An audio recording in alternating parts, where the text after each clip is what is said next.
Hello, everybody. Rick at Cross Creek Acres. Since I launched this channel about 3 months ago, I've been throwing some pretty heavy topics at you. I thought I'd throw something a little lighter, although it's not a topic that makes me very happy, to be quite honest with you. I want to talk to you about the Dallas Cowboys. Now, I am not a highly qualified sports analyst by any stretch of the imagination, but I do have the right to have an opinion. I grew up around Dallas, the Northeast Texas area. I was born in 1961, so I saw some pretty awesome Dallas Cowboys football for a long time. And back in the 70s and the first half of the 80s, and then a good portion of the 90s, we earned the title of America's team. And I hate to say it, being an old Dallas Cowboys fan and an old Texan, I hate to say it, but we don't deserve to be called America's team anymore. I hate to say that. It kills me, but it's the truth. And I know a lot of you outside of Texas be glad to hear that. You probably never thought we deserved it. But that's what's fun about sports. These sports dynasties, I think, are a good thing because it gives you somebody to root for, and it gives you somebody to hate. And to me, that's what makes sports fun. But anyway, Cowboys are a frustrating topic for those of us that have been around here for a long time. We have been an absolute non-factor for 30 years. And that's just unreal. If you're 35 years old, you really don't have any firsthand recollection of a really good Dallas Cowboy football team. Just think about that for a second. That is sad. That's pathetic. And I'm going to give you my opinion on why that is. But first of all, let me give you a little backstory. I work for the same company. I've only had 3 jobs in my life, 3 different companies, with the exception of my little part-time job I had when I was a little boy. But I've had 3 companies that I've worked for in my adult life. But I was in the business world for 43 years before I called it quits. And I remember this one guy that I used to work for, and I was kind of up in management a ways, but I worked for this guy. He was a great guy, and he was very analytical, really nice man, very intelligent. He just really knew what he was talking about. But he was a terrible leader. He just was an awful leader. And the reason why he was such an ineffective leader was he had no respect for the organizational chart. And he didn't mean any harm. I think he wanted to be helpful. His intentions were good. And he believed in the product that we were selling, and he believed in the organization. And, his heart was always in the right place. And he had a lot to offer in a lot of ways. But he just ruined the culture and the productivity of the organization because he didn't respect the organizational chart. He had a bad habit of managing 2, 3, 4 levels down in the organization below him. So, he completely discredited his leadership team. He just completely undermined their leadership. So the rank and file employees, it gets to a point where they have no respect for the people that they report to, because he managed so deep into the organization that his frontline, mid-level, and even his senior level managers just became somewhat ineffective because their employees, felt like, if they needed some guidance or something, they just go straight to the top. I was standing outside his office one day. I'll never forget it. I was standing outside his office talking to his administrative assistant. And I wasn't trying to hear what was being said in his office, but it was so loud, there was no way to not hear it.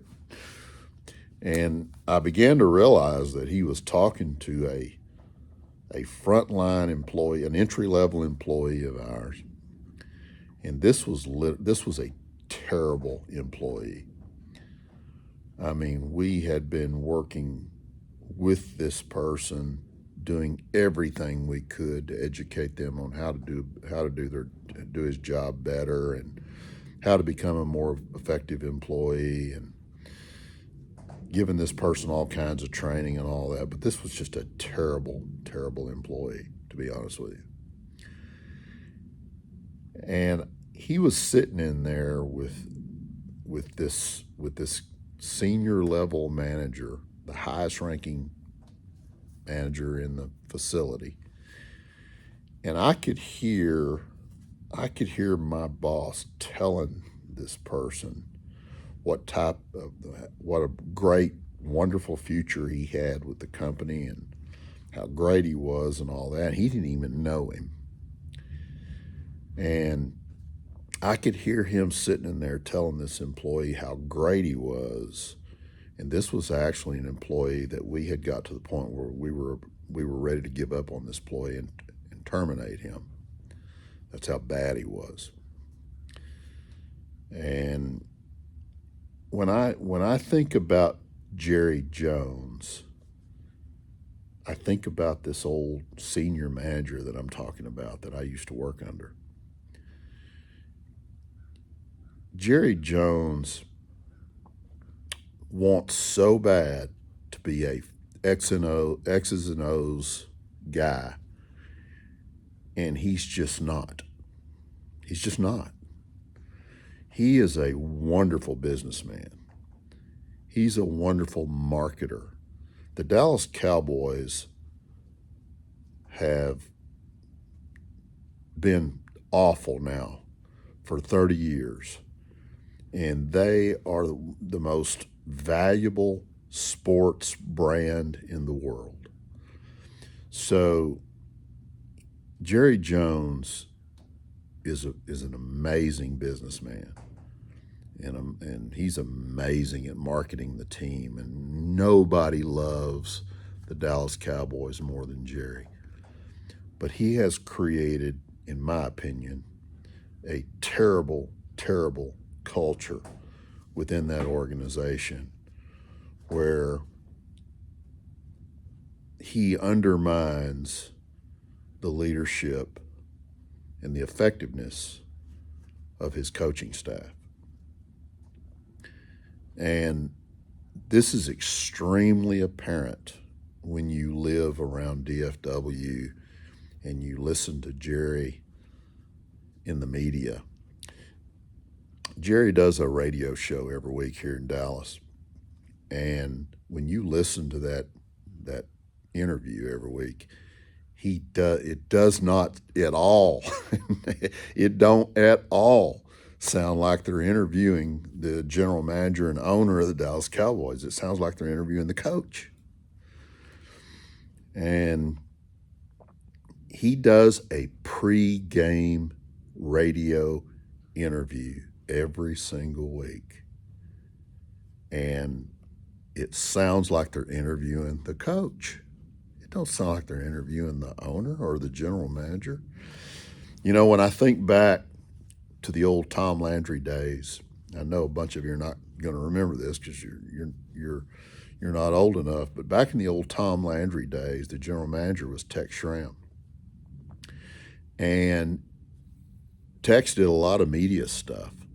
But everything he was talking about was what was going on at, at managing the facility and what was going on with the stadium and, what was going on at Valley Ranch, which was their old headquarters, and what was going on in the NFL, and all this kind of stuff. But he didn't get down into the X's and O's. You got all the X's and O's information from the great Tom Landry, and they were very respectful to each other's role in the organization. And, why do you think Jimmy left here? Why do you think Jimmy left? And then you might say, well, Switzer won a Super Bowl. Switzer didn't win anything. Switzer was a figurehead that came down from Oklahoma and managed to win one more Super Bowl with Jimmy's team, with Troy Aikman calling the shots. That's how that happened in 1995, and they haven't been heard from since. After 3 decades, I wish Jerry would look in the mirror and say to himself, maybe it's me. Maybe it's me. After all, I am the common denominator. I wish he would say that. But, the bad thing is, the heir apparent to his throne is going to be Stephen Jones, his son, and who's his mentor? So, I don't know. I'm 63 years old, and I hope I'm wrong about every single thing I'm saying. This is nothing more than an old Dallas Cowboys fan's opinion about what's going on. But I think it's a pretty educated opinion, and I've certainly got the right to have this opinion. And it's really kind of depressing, folks. I miss my old Dallas Cowboys, and I wish they were still America's team. But, there's not a lot of reasons for me to think that we're going to get back to being who we used to be. There's no reason for me to think that. I mean, we got the highest paid quarterback in the league that's getting old in football standards, and he's very injury prone. I mean, for goodness sake, he injured himself throwing the ball. And what did the last 4 teams in the NFL, the teams that went to their conference championships and then the 2 that went to the Super Bowl, what did those 4 teams have in common?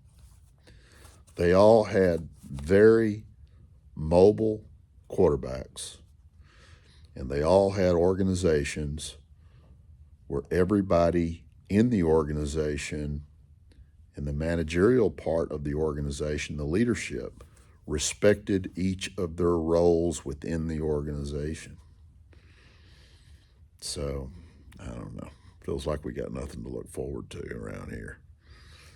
But, and it really makes me sick that Philadelphia won the Super Bowl. I'm an old Dallas Cowboy fan. I hate the Eagles, just like they hate us. But I don't really think the Eagles give us a second thought anymore, quite honestly. Why should they?